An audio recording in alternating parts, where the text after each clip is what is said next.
Welcome back to our channel. On today's video, we're going to be looking at Bonita Springs, Florida, and Fort Myers Beach. This area got destroyed by Hurricane Ian. Today's video is dedicated to our friend in Vietnam who asked me to go to this part of Florida. He used to be in this area and he's not here anymore. He misses it, so it's a gift to our friend in Vietnam. So if you watch from another country, another part of the world, and you miss home, hit me up, and if I'm able to, I'll take care of you so you can see the areas that you miss. So we're heading south on US 41 through Bonita Springs, Florida. You can see how somebody did donuts on the road right here. Unfortunately, this video game Roblox is really popular and it's all types of bad stuff like that, and it's based out of Bonita Springs, so it brings a lot of stupidity to our area. These little jits watch these video games and they think they can do the things that they do on the video game in real life. If you look to the right, that used to be a mobile home park many years ago. It was an abandoned mobile home park and then it became an abandoned marina. No more mobile homes, new luxury apartments going in. You may have noticed the Rolls Royce in front of us. Bonita Springs is a very wealthy and affluent area. This isn't a fake it till you make it type of area. I got a glimpse of the people that were driving and they usually look almost British. You know, they're all dressed up fancy. And this is the Circle K on US 41 on the Collier County side. They recently remodeled the inside and the outside of the gas station, but you can see there's potholes now on the road. We're going to get back on US 41 and head north again towards Bonita Springs. This is the intersection of Wiggins Pass and US 41. You can see that the road's kind of rough right here because of the cement factory behind us. The big dump trucks are always kind of destroying the road when they drive through here. Now behind these buildings to the right, there used to be a big open field. That open field is in the process of becoming a new gated community. It's going to be an absolutely huge gated community. There's a lot of pushback because this is one of the largest pieces of land in North Naples, and they're going in there and just making this giant gated community. Go figure, it's so big that if you look on the left, they're making another entrance for this community up along US 41. So it's going to be a huge project. So now we're heading north. We're going to be in Bonita Springs city limits again soon. This area here is technically Naples, but it already kind of turns into Bonita. You can see right there on the left, that's the entrance to that community, so it's huge. There's that new Benz dealership right there. When I say new, it's been there for 4 to 5 years, but it's relatively new in a sense. About a mile or two south, they opened a Ferrari dealership, so this is just to give you an idea of the kind of money that's out here. This is also relatively new. And I believe these are going to be like those nursing home apartments where like they take care of you. So it's not just like regular apartments. Approaching the Lee County line, we'll be back in Bonita Springs city limits. You'll notice that there's new vegetation in the middle of the road in the median and that it's grown quite a bit. These beautiful palm trees give the Bonita Springs area a distinctive feature. Not every city in Florida has beautiful palm trees like that on the median, but again, it's a little bit more of an affluent area. There's more money, so they can afford to do stuff like that. As we turn to Bonita Beach Road, you'll notice that on the right, even the gas station there has royal palm trees. The old Papa John's is still there. So this area looks very similar. There's a lot of new buildings going in. You can see all the traffic from all the workers coming off of Bonita Beach and Fort Myers Beach. Now, there's only two ways to get on the island. The road we're on right now, which is Bonita Beach Road, turns into Estero. And then on the north end, you can go in through Matanzas Pass. So now from here forward, you're heading towards the beach. You'll notice that the buildings are a little bit more vibrant, more colorful, more beachy vibes. So we're heading towards Bonita Springs, beachside, Bonita Beach. Now all this area here is featured on the video game Roblox, building by building. Every single structure here is on that video game, so it's kind of weird that this is a real place, but that millions of people actually know this place detail by detail because of the video game. On the left is the Master Bait and Tackle bait store. Now there used to be another bait store up ahead on the right. It was this little shack, which was my personal bait shop. Hurricane Ian absolutely destroyed it. It was an old shack, maybe from like the 60s or 70s. It was up ahead on the right when we crossed the little bridge, and that building today doesn't exist. It was completely annihilated by the hurricane, and today it is just an empty lot right there on the right. As I passed by on the right, I noticed that the tide was so high that the water was over the slab. I have never seen a tide that big. You can see this little building right here got destroyed by Hurricane Ian. That's where Gatsby's Pizza used to be the last time they opened up, and that building is completely gone. Gatsby's Pizza used to be behind that gas station, Circle K, where we started earlier, and then they moved it over here. They've opened and closed a few times, and it looks like this final location was destroyed by the hurricane. So talk about a local business that struggled to stay alive with many difficulties and challenges. The most recent one, Hurricane Ian, destroying the building where they were at. The water level here came really high. I think this area had about a 9-foot storm surge, so everything here was completely underwater. So this little restaurant here is somehow open again. I'm not even sure how they did it, because again, this area here was 9 to 10 feet underwater. In fact, you can notice that the condos are being completely repaired and remodeled to this point. This area continues to be a complete, entire construction site. That building right there is the beach behind it, and it is where the video game Roblox starts. This area you couldn't see the water from here, but I guess the hurricane knocked down so much stuff that there's patches where you can actually see the water now. And we are now on Bonita Beach. This area had piles of sand everywhere after the hurricane. The grass had completely died. A lot of the buildings were destroyed, but you can see they're building back bigger and better.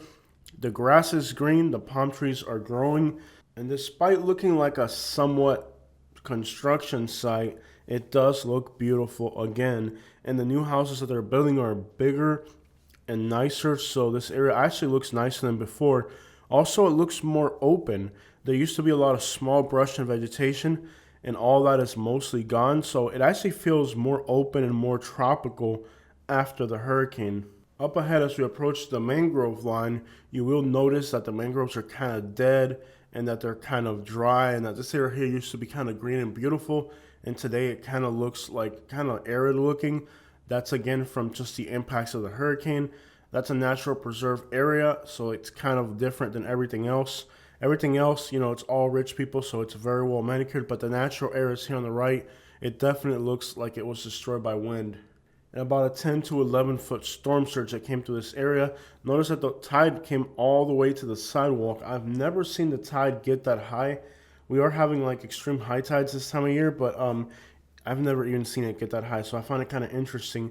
But again, with the mangroves being dead, you also have kind of like a dead zone of mangroves, so that usually acts like a buffer, so maybe that's why I don't know what's going on. It looks so different. It looks more open. The palm trees look taller. The buildings look taller. It just looks much more wealthy now than it did back then. There were a few small little shacks that were made out of wood and stuff. Those are all gone after the hurricane. So with less vegetation and taller buildings, it definitely looks a lot more elegant, clean, and wealthy around here than I ever remember. This area really used to have kind of like a laid-back feel, but now it's definitely starting to feel almost as wealthy as like downtown Naples or Boca Raton on the coast. It really has stepped up the profile of wealth. Aesthetically, I think it looks a lot better like this. It looks cleaner, sharper, more elegant, more wealthy. So I don't think that the long-term looks to this area as far as the structures and stuff is going to be a problem. If anything, it kind of helped revitalize the area and make it look nicer, kind of more beachy, more elegant. A lot of the high rises and condos are still massive construction sites, and most likely it's going to remain that way for years. These places are going to have to change. On the right, you can see this used to be a mobile home park, and today it is kind of like, well, the whole thing is gone. Now, I couldn't go all the way in there because it said no trespassing. I actually had to turn around, but you can see that this area here used to be mobile homes, and they're mostly all gone today. As I spun around quickly to get out of there because of that no trespassing sign, I noticed that the water actually came as high as the concrete. Again, this used to be an old mobile home park, but none of it's left. The water completely annihilated these mobile homes. They ended up in the mangroves. As we take that turn on the northern end of Bonita Beach, you'll see newer houses on the left that weren't there. Some of these houses are as big as some of these big, giant condo buildings. These are definitely huge houses. And now I also notice again how high the water was, the tide, as I come over the first little bridge. Underneath this bridge, you can catch snapper and sheepshead, but I also noticed that the water quality was bad. The water looks brown and nasty. I don't ever recall the water being this nasty. It's been years since the hurricane, and it just doesn't get better. It seems like the water quality is still it just doesn't look like it's going to recover since the hurricane. I mean, it looks like the water quality is completely gone. As we go over New Pass, I'm just covered with disappointment because this is a bridge I've gone over hundreds of times in my life. And the water here is usually turquoise, blue, beautiful emerald colors. It's brown. Estero Bay looks dead. As you look to the right, you can kind of see a little bit of turquoise towards that little island right there, but it's nothing like what it used to be. The water quality in this area has degraded so much since the hurricane. It's practically unrecognizable, and I think like that in itself means that this area will never be the same. A complete shock on the north end of Lover's Key. If you haven't been here in a while, take a look, guys. They are putting in a new bridge on the north side between Lover's Key and Fort Myers Beach. Look at that, guys. New infrastructure going in, a new bridge. I couldn't believe it. Like, I had no idea they were doing this. Like, I was here a while back and you couldn't tell they were doing this. There was a little bit of construction, but I had no idea they were actually going to build an entire new bridge. I was kind of amazed and shocked to see this. Like, I had no idea they were doing this. So this used to be my old fishing bridge. I can assure you with the height of this new bridge, if they knock down this bridge, that, you know, you're not going to be able to fish off of that bridge. I mean, the height of that bridge looks insane. And perhaps this will help alleviate some of the problems with the fact that you only have one tall bridge on the north end. So it may actually make it better for, like, you know, navigating around the island with larger boats if it's higher. Because this bridge is an old drawbridge. But anyways, it may be an old drawbridge, but lots of memories here. It's low enough to where you can fish from it. I don't think you're going to be able to fish off of that bridge. That thing looks huge and tall. We're now on Fort Myers Beach. The theme of condo remodeling and construction continues here even to a larger scale. This area saw a 14-foot storm surge, especially further ahead towards the north end of the island. With a storm surge like that, today, a few years later, most of these condos are still being remodeled. They're having to have engineers go in there and look at the structures. And you're starting to see something we haven't seen so far yet, which is abandoned large buildings. Yes, once you're on Fort Myers Beach, you'll start to notice that there are dozens, if not hundreds, of abandoned buildings all over the island. It's been 2 years and some of these buildings have not been demolished. They haven't made a determination. And well, it almost looks like Mississippi coast or Louisiana coast. But you have these giant big houses that have been remodeled. And you have these things that what's going to happen to these buildings? Are they going to fix them? Are they going to leave them there? It looks like there's still a lot of destruction on Fort Myers Beach. Some people are fixing and remodeling, while other people, these buildings are still there in complete destruction. So it doesn't really look very scenic on Fort Myers Beach right now. It still kind of looks like a disaster zone to a large degree. Now, I'm very familiar with these areas and municipalities because I used to work here and pull permits in both of these areas. Well, actually, just so you understand something here, we noticed that on the Bonita Beach side, everything was already done, but it looks like on the Fort Myers Beach, it's still a complete disaster zone. Yes, Fort Myers Beach got hit a lot harder, but I think the real problem of Fort Myers Beach is ineffective local government.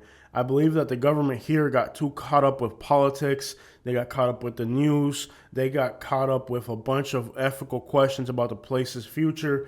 And though they never finished arguing about the hurricane, and thus, that's why Bonita Springs, city limits, they're run much more effectively.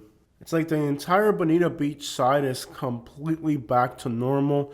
Everything's been rebuilt. But I used to pull permits in Bonita, and they're very expedient, they're very fast, they're very good to work with. Now, both Bonita Springs, which is Bonita Beach city limits, Bonita Beach is part of Bonita Springs city limits, so Bonita Springs and Fort Myers Beach are both separate entities from Lee County. They're actually incorporated. Bonita Springs being very effective and just a really smooth operation from the permitting and building departments. They're very effective, and you can see Bonita is back to normal. So when you go to Fort Myers Beach, it still looks like they got hit by this hurricane yesterday. And I feel like part of the reason is Fort Myers Beach has stricter building codes. Their land development, units and all those people down there, engineering and all those things, whatever the crap, building department, those people are so ineffective. Their permit process is a nightmare. Their inspectors are garbage. The whole thing is garbage. Literally, Bonita Springs, and now Bonita Springs has had a lot of damage within city limits. So we think about how well Fort Myers Beach had more damage. That's not exactly true. Bonita Springs is actually, you have the island and then you also have the city. And Bonita Springs has had problems in the city. So Bonita Springs is actually, by population, much larger. So they actually have more destruction overall because of storm surge flooding on a smaller degree far inland, which Fort Myers Beach doesn't have that problem. So to say that Fort Myers Beach got hit harder, it is true, but that's really not the problem. The problem at Fort Myers Beach is ineffective local government, which has led to a situation where now, here we are 2 years down the line, and they still have abandoned buildings everywhere. Bonita Springs is already built. So you can see the difference between a city where local government and permit processes and building departments are expedient, proactive, and very well run, versus Fort Myers Beach, which has always been a crap hole. Now, when I worked in this area, I used to have to pull permits in all this area here. I pulled permits in Collier, in Lee County. I never once pulled a permit in Fort Myers Beach.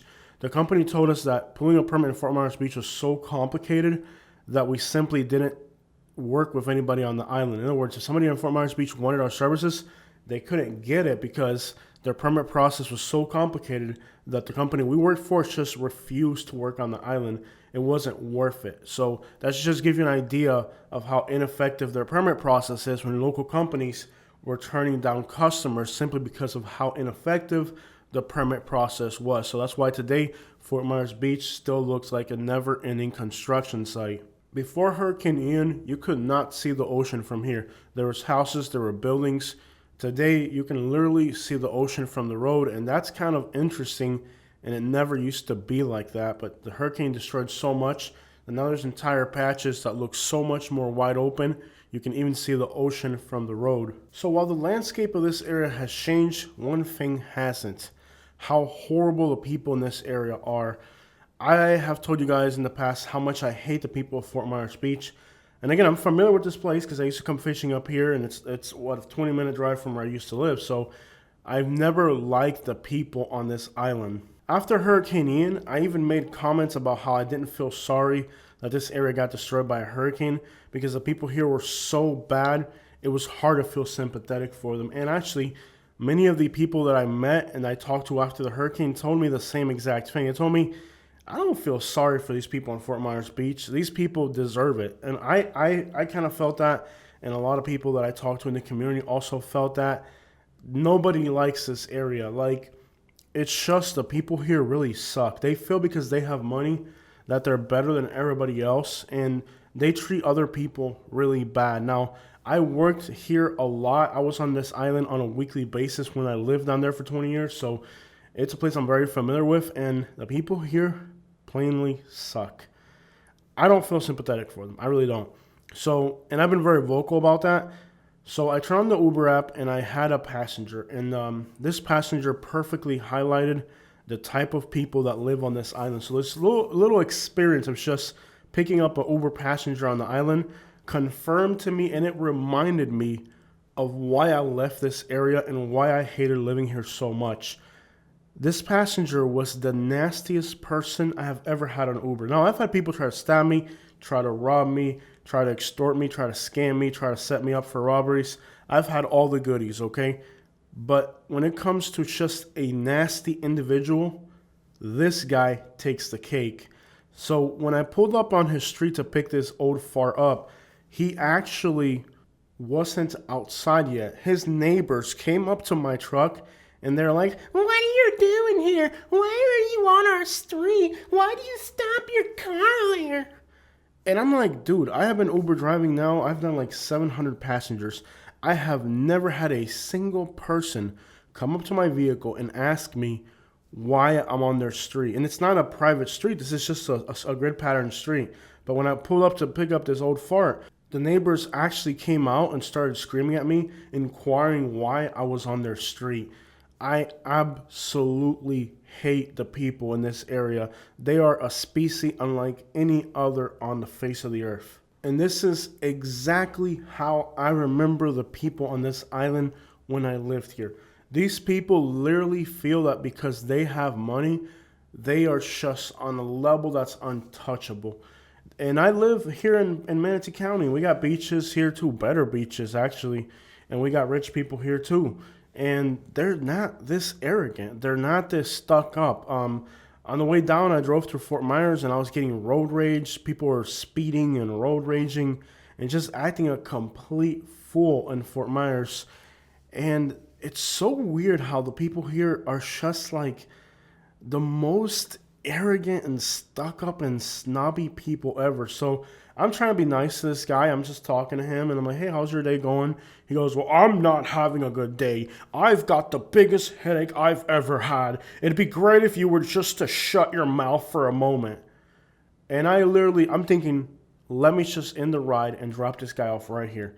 But then I'm thinking, you know what? It's going to be a hit towards my account if I drop him off because he's that much of a jerk that he's gonna fight and make it. I'd say, you know what? I swallowed my pride for a minute and I remembered, you know what? I'm so glad I don't live here anymore and have to deal with these old farts anymore. I swallowed my pride not because I wanted to, because I literally was gonna make him walk. And it was hot. It's midday in South Florida. It is just unbearable. I was gonna make him walk, and I was gonna be the one to humiliate him. But I said, you know what? One, I'm a better person than that. I don't need to humiliate somebody else to feel better about myself like he does. And two, you know what? I'm gonna be thankful that I don't have to work for these people anymore. I'm in Manatee County. We got better beaches. We got better, kinder people. The wealthy people, it's actually a joy. Like when I'm working on a day-to-day basis, Uber driving, I actually like going to the islands here because the people are so nice. They're so different. Earlier in the day, I picked up a guy from Siesta Key. That's an island right outside of Sarasota. And me and the guy had an amazing conversation. And the guy was really wealthy. He owns a lot of stuff. And we had a normal conversation. We laughed. We joked. We talked about social issues. We talked about Springfield, Ohio, because he's from that area up there. And we just had an awesome time. It was like an enjoyable experience. Even though this guy is very wealthy, lives on an island. Dude, we had a normal conversation. But pick up somebody here in Fort Myers Beach and see how nasty. And and it reminded me of all the things I dealt with from these people when I lived up this way. And instead of being angry at the guy, I actually just felt thankful, and I kindly just said, have a great day. And I did give him a 1 star for being disrespectful, though. And as usual, he didn't tip, and that might have actually been what he was going at. He probably knew he wasn't going to tip, so that's why he was a jerk. He pulled that stunt so he didn't have to tip me. I know that's what he did. He pulled a stunt because, believe it, despite the fact that these people live on an island and they're rich, they look at the rest of us in society as servants and peasants. And you know what? He got so close to walking home on a hot day and having to wait for another Uber. Guess what? He would have had to wait 20 minutes for another Uber because on the island during this time of day, there are not too many Uber drivers. He would have had to wait 10, 20 minutes in the heat for another Uber. If he had a headache, it would have just made it worse. But you know what? I didn't do that for my sake, for his sake. I did it for my sake. I'm not going to bring myself down to his low, disgusting level. So I didn't do that for him. For him, he would have been walking for his sake, because I don't deal with disrespect. On Uber, I don't give a crap. If you disrespect me, you're walking. He should have walked. He got a ride to where he was going, not for his sake, but for my sake, that I'm not going to stoop down to his level. But think that this guy lives on this island, and he didn't even tip me. He probably started the argument just so he didn't have to tip. And that's the way these people are. These people are nasty. I recently had a family member who had done a job. They worked for about a week for a rich person in Naples, and the people skipped town on paying them. They lost a week of work. They don't care if you got kids, if you got family. They don't care if you have bills to pay. They'll be millionaires, and they'll steal a week or two of work from a working class person. Whether it's a nurse, a gardener, a landscaper, a remodeling company, somebody fixing their appliances, somebody cleaning their property. If you go work for these rich people on Fort Myers Beach, they will skip town on you. They will stop answering the phones. Once you finish the job, they won't pay you. These people, to me, that live on these islands, and I am going to generalize because I lived down there for 25 years and I know how these people are. I'm going to generalize, are some of the filthiest, most disgusting beings I've seen on the face of the earth. Bro, I go Uber driving on Anna Maria Island, Bradenton Beach, Siesta Key, and the rich people are awesome. They're the best tipping customers. They're always in the best mood. Could you imagine living on an island and being bitter and miserable? After the hurricane, there were people who refused to leave their vacant houses, and they put up those flags that say "Don't threat on me," and they were like living in their abandoned houses that were wrecked by the hurricane, refusing to leave. And then there was people that 150 people died here with Hurricane Ian. 150 people died. And you know what the crazy thing is? This area was under an evacuation order. All they had to do was leave and they'd be alive today. But the sheriff's office kept going back and knocking on their doors until the last minute, when the hurricane finally came and the storm swept them all away, and 150 people lost their lives, the vast majority of them for refusing to follow evacuation orders. After Hurricane Ian, for months, you can smell the bodies of these people. These people on this island are so arrogant, they're so full of themselves that they can't even listen to an evacuation order. You can't tell these people nothing. Look at the size of this island. This isn't a big place, guys. 150 people on this tiny little island and vicinity lost their lives because they refused to follow evacuation orders. Law enforcement's not going to tell me what to do. There's one guy who even live streamed until the last moment, and right before he perished, live streaming admitted that maybe it was a bad idea not to follow the evacuation orders. Really? You think so? But that's how entitled and arrogant these people are. They are so entitled and so arrogant that they can't even follow evacuation orders, leading to hundreds of deaths, all out of ignorance, because they are so entitled that nobody can tell them nothing. If this had happened on another island in Florida, it might have been 10 or 15 people at most. People here are so entitled, you can't tell them anything. They know everything. They're better than everybody else. Nobody can tell me to leave my house. A 14-foot storm surge will tell you to leave your house. I'm telling you, the people on these islands suck, and I have no problem saying it. And a lot of them watch my YouTube channel and they know it and they hate me, but you know what? Am I lying? Because there's always somebody like, you're saying mean things about people. Am I lying? When I say something, like a while back I said on my channel, well, I don't have to worry about Haitians, illegal migrants moving to my community because I live in Lakewood Ranch. And a bunch of people got angry at me, like, that's insensitive. Bro, am I lying? It's not a lie. Because if it's a lie, then I would understand. But if I make a statement and it's a true statement, it's a true statement. It's not a lie. You don't have to like it, but it's not a lie. Now, I advocate for Haitian people and treating everybody equally, and I stand up for these people when 95% of people are against them. But I'm also going to admit that it's a problem for poor people. If you live in a poor ghetto area, Springfield, Ohio, you're going to have that problem. I'm not going to have that problem here in Lakewood Ranch. The lesson is, in saying that, maybe you don't like the lesson. You don't have to like it. The lesson of me saying that is, if you have good economical means and you live in a nice area, you don't have to worry about that. That is a poor person problem. If you work hard and get out of poverty, then you won't have to worry about those things. Basically, people are crying and complaining about something, and instead of blaming other people, maybe it's your failure. Maybe you shouldn't be mad at the Haitians. Maybe you should be mad at yourself. As you can see, there are still entire boats in the mangroves, and every one of these sections that's broken hasn't been repaired since the hurricane. There's still giant boats in the mangroves.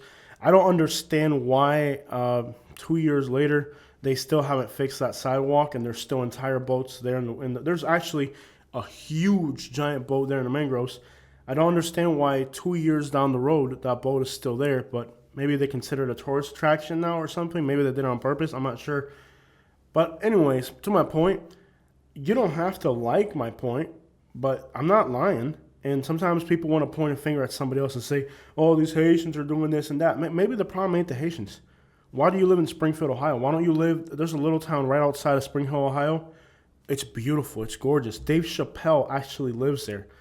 And it's a nice little town right outside of Springfield, Ohio, like 15 minutes away. It's a beautiful little town. All the people with money, they're over there. They moved out. So why are you in Springfield, Ohio? I bet you the rich people where Dave Chappelle lives aren't crying about Haitians. You know what they're crying about? Springfield, Ohio. You know what I'm saying? So a lot of times people like to blame immigrant groups or blame other people for their problems. But if you just get some money and live good, you don't have to deal with those problems.